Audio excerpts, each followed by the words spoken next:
Think about this. Really think about this. With your relationship, whether it's with a significant other or just people in general. We're going to talk about this in the context of a relationship with a significant other, but this applies across the board. Just turn that away. So, what happens... Alright. You ever seen how humans tend to extract the resources from the planet? Like we drill into the earth and we pull out oil, or we go into mines and we blow a bunch of it up, and then we grab the resources like different metals and things like that. And Mitch, is it more valuable when it's in the ground or out of the ground? In the current system, it's more valuable when the materials are out of the ground. So you can sell them for money and profit. So what about trees? Well, trees, they are perceived as more valuable dead or alive? Yeah, so that's pretty wild. We're just jumping straight into it. So think about this. When we have, for example, you look at a forest, it's like a living thing. It's giving us oxygen so we can live. But it's actually more valuable, monetarily wise, to go chop down that forest and turn that wood into something. Isn't that fascinating? We'll get Same into that with in a whales. Yeah, like whales, like animals, whales all dead, or rhinos dead, tigers dead. All these animals are worth more dead than alive. At this current point in time. So in now, the system. How does that relate to this? Well, picture yourself like you are with your partner, and have you ever felt like your partner, not you, but your partner has ever been like nagging for your attention, or like trying to like extract your energy and like, hey, I need you, be there for me, hey. That's very common. and picking apart anything they do, so you feel drained by them. Mm-hmm. So it's like they constantly need your attention, they constantly need affirmation from you, they literally need you to exist. And they pick apart anything you do, so you're just simply not good enough, even though you're providing life for them, essentially. And that, have you ever experienced that in a relationship or a friendship where you just feel absolutely drained, and you're like, anytime you're with that person afterwards, you're wanting to literally escape their presence. You're wanting to just not have to message them, not have to answer this phone call, avoiding walking this certain way because you know you'll go across their cubicle or go across their locker in school or something like that. And you literally avoid them because it's so draining. And then in a relationship, it gets to a point of avoidance as well, because you would rather avoid your partner than interact with them because they're so draining. Do you know how broken that is? Do you understand how toxic that is? Now, that behavior is modeled to us from childhood. It's like a joke nowadays of like, oh, my wife's always nagging, or oh, he just does that. He just wants to tune out and watch sports, or whatever that story is. Y'all have heard it wherever you're at in the world, like Manal. Yeah. I'm sure they have that over there where you are in Denmark. But it's become like this joke that we've just accepted, that couples just kind of like bicker and just kind of basically pull from each other and just take. and it's the same thing between partners that we're doing on a larger global level. But that's what love is, right? It's giving unconditionally to your partner. Well, so that's also worthy of looking at and worthy of redefining what is unconditional love. Now, if you're in a relationship and your partner's yelling at you because you're always nagging me, you're always trying to make me do this, blah, blah, blah, blah, blah. If that is your dynamic in your relationship, well, unconditional love may not necessarily be, oh, okay, sorry for bothering you. Unconditional love isn't always nice. We've actually made a podcast on this, literally called Unconditional Love is Not Nice. And that's a big one, okay? Because a lot of people say, oh, just be loving. It's like, real loving is giving. We talk about that a lot. And so you sometimes need to raise your voice. You need to get a point across. And give in the way that you know your partner is going to be able to receive. When you say raise your voice, do you mean react or do you just mean direct? Thanks for clarifying. Absolutely. Just reacted to it. Yeah, direct it. So we can raise our voice out of reaction or anger or, oh, how dare you talk to me like that? That's reaction. Yet, when you're clear within yourself, you know why you're with that person. You know who you are. So you stand by that. Then you can direct the situation. If you can see the other person, or that other person sees you, and one of you is acting in some type of way that's not actually best for your relationship, that other person can get through to you. And sometimes it's raising their voice. Sometimes it's and they just come over and they just like smile and say whatever. You know, you're gonna know your partner or your friend or whoever this is with. You're gonna know them the best, and so give in the way that they can receive. Because so now we're talking about this all within the context of extracting energy from people and just taking and taking and taking, and then you give, because you remember their birthday, or you get them flowers or chocolate on Valentine's Day or something. But like that is not sustainable.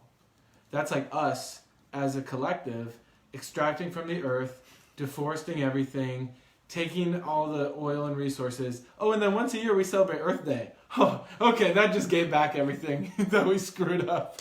It's like there's something called equilibrium.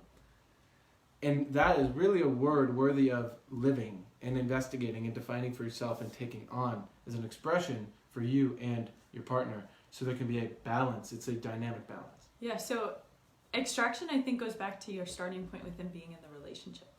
If you're in the relationship because it feels good to be in the relationship, and you're in the relationship because that other person gives you this sense of like, I feel loved, I feel important, I feel valued, and this is my purpose, is to exist with this person. And it's if your starting point is all based on feeling, then that means I am here. That would mean that I'm here in this relationship with Mitch because he makes me feel good. And so moving forward, if he doesn't make me feel good, then why am I in this? You'd question your relationship. And then that would stir up these arguments and these fights and continuous things. And so throughout the entirety of the relationship, I would just be continually extracting from Mitch. I would just be like, you need to make me feel good. Like, and if you're not, I'm going to get frustrated with you, and I'm going to get upset with you, and I'm going to threaten. I'm going to say, oh, well, if you can't take good care of me, I bet I could find another guy that will. Exactly. Exactly. That is spitefulness. And so that would be like possibly a core reason why you would be extracting within a relationship, is your starting point is all based on energy anyways. And so you're just like, if this person isn't giving me what I need, then I shouldn't be in this relationship. They're not showing love in my best love language, and they aren't giving me gifts, and that's what I need in order to feel good, and that's why I'm in this relationship, is because it makes me feel good. And if you can't do that for me, then I'm just gonna go. Maybe that's not you, maybe that's someone you know. But self-honesty time, look at that for yourself, right? Yeah, and so that's where I see a lot of people can redefine their relationship, and then to redirect yourself to not be extracting from your partner continuously, but to help live in, what was the word you used?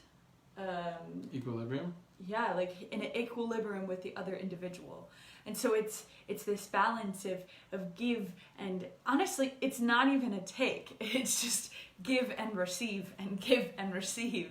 Because if you truly are coming from a starting point of wanting to see the other individual be their best expression or live up to their fullest potential, then you're both continually giving out of a starting point of that and growth and betterment, and it's really interesting to see interacting with Mitch from that starting point.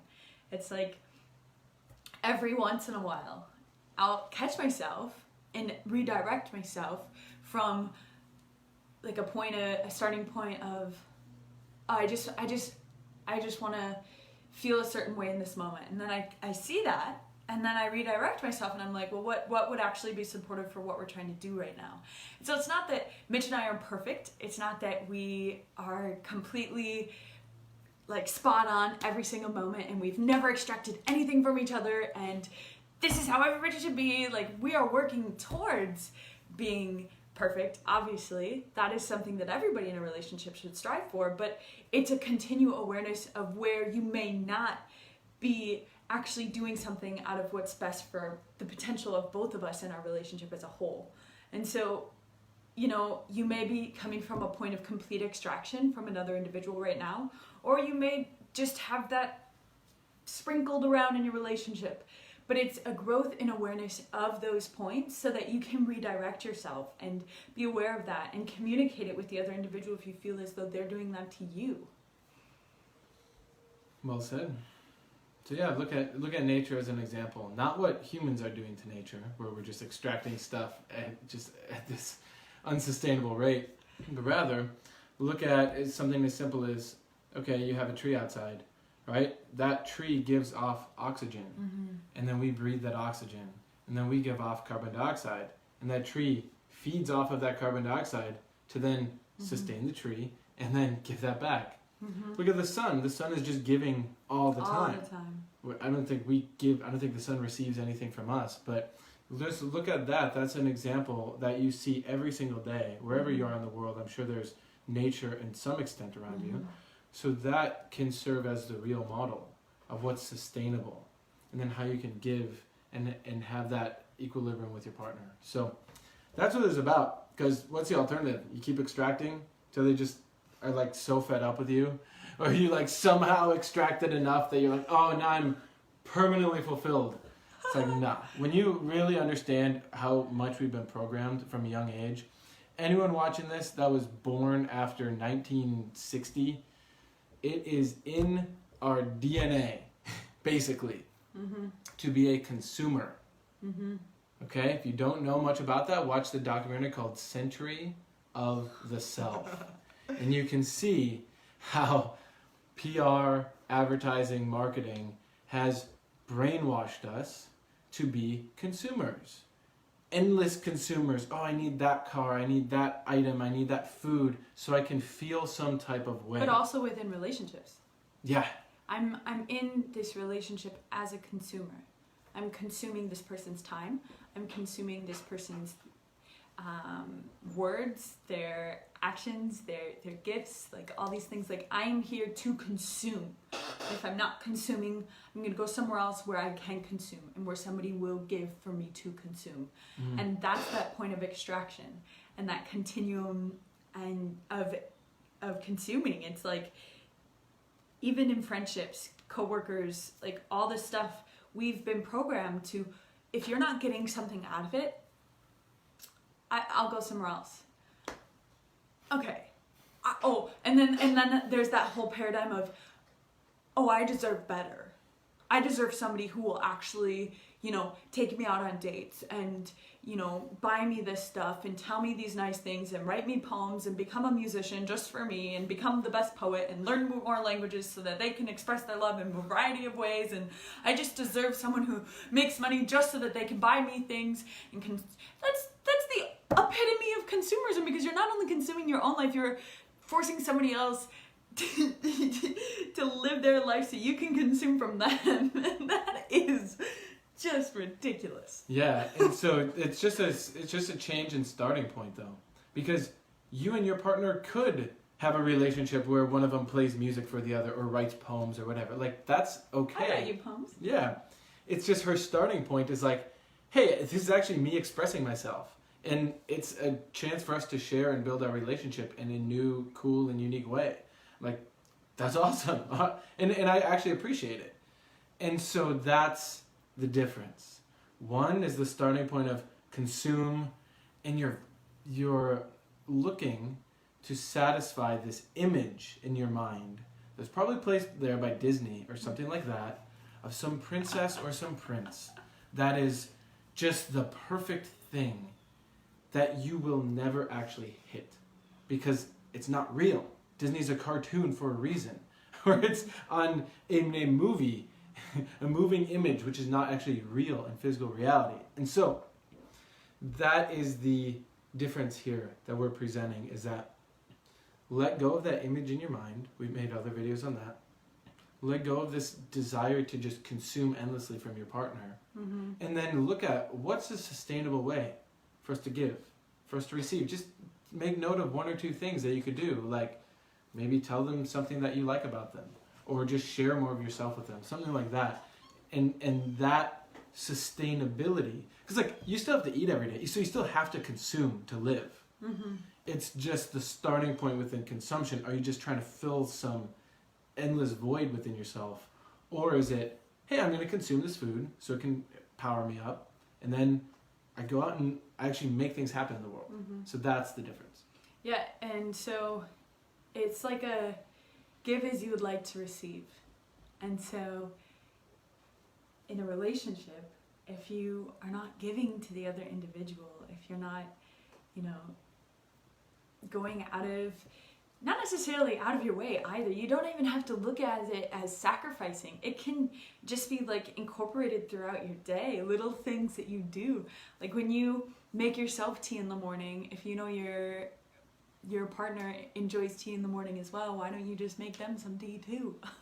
And you can ask them, oh, do you like it with sweetener or without sweetener? Wow, that was so hard, you guys. Whew. And then it's just like, throughout that, it becomes a give as you want to receive, but also receive as you want to give. It's like the really cool relationship in between those points, because, if you if the other person is doing something for you and you don't receive it well, like we read that came up today actually.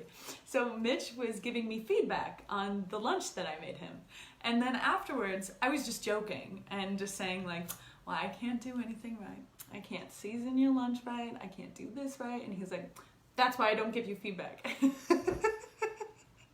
And so then it was that communication that I realized, like, oh no, like I actually do appreciate your feedback, I was just making a joke out of it. And so it's good to be aware of that, because now I realize, oh, if I were to give him lunch and he just joked about me giving him lunch, I don't know that I would receive that very well. So it's that growth and awareness of like, well, how does somebody receive and how does somebody give, and it's not going out of your way to say like, okay, we need to sit down, we need to discuss all of this. What is your best love language? How do you like your tea? How do you like your dinner? What kind of seasonings do you like? How many seasonings do you like? Do you like spicy food? Like, do you like going out on this kind of date or this kind of date? Like, you don't need to sit down and do that. Just like discover as you go and just be present.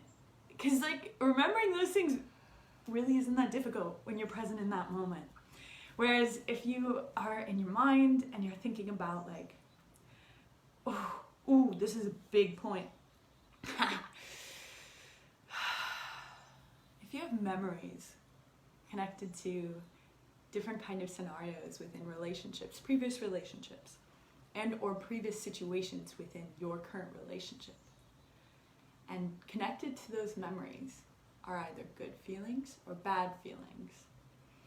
And in current situations that are similar, those memories come up, and those associations, feeling associations come up with those memories in this moment, in a different situation, and then you compare them, and you're not actually present here with this moment, your life will never be as good as the past. Because you're remembering an illusion of a feeling and comparing it to how you feel right now. and you're not actually here right now because you're just comparing it to how you felt, which isn't actually real, it's just in your mind. You will never experience life if you continue to do that. And so if you're in a relationship and you're comparing it to an old relationship, or you're comparing it to your parents' relationship, or different times within your own relationship, you're fucked. In short, because literally the only way to truly be present and to experience it to its fullest is to not have an association there with previous memories. And if that does come up, like, we have different things that we can support you with to completely be rid of those things. But in that moment, the biggest thing that you can do is support yourself by breathing and letting go of that in that moment. Like, you need to just work on being present with your partner. And that is going to help you to not extract as well. Because if you're just continually comparing to memories, then you're just going to continue to want to extract from this person to try and recreate these memories, which will never happen. Okay, you cannot recreate a memory because time and space and the individuals will never be exactly the same way it was before. That's the gift of the present, is it's continually a new thing you get to experience. And that's why it's better than the future, and that's why it's better than the past, is because it's here, it's palpable, it's physical. And it's so much better than just you remembering something. Mm-hmm. Yeah, so that is the suggestion from us this upcoming week. Look at being here in real practical physical reality, and then look at your relationships, whether with a significant other. If you have a significant other, we would suggest look at that. And if you don't, look at it with a friend or a housemate or a coworker or something like that. Even your dogs. Yeah. Or cat. Yeah. Or if you have a pet bird or lizard or something. If you try and remember a time that you shared with that animal that was better than this time, you're doing an injustice to that animal because it will never be as good as that memory. At least how you think the memory went. And Exactly. so it's about just being here, then giving as you would like to receive instead of just extracting.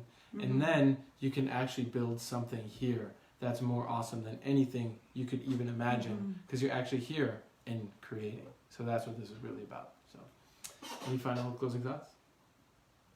No. Just you can listen to these videos all you want and watch them all you want, but until you actually implement and do something different, your life won't change. So that's why I make these videos. We've got some awesome feedback from people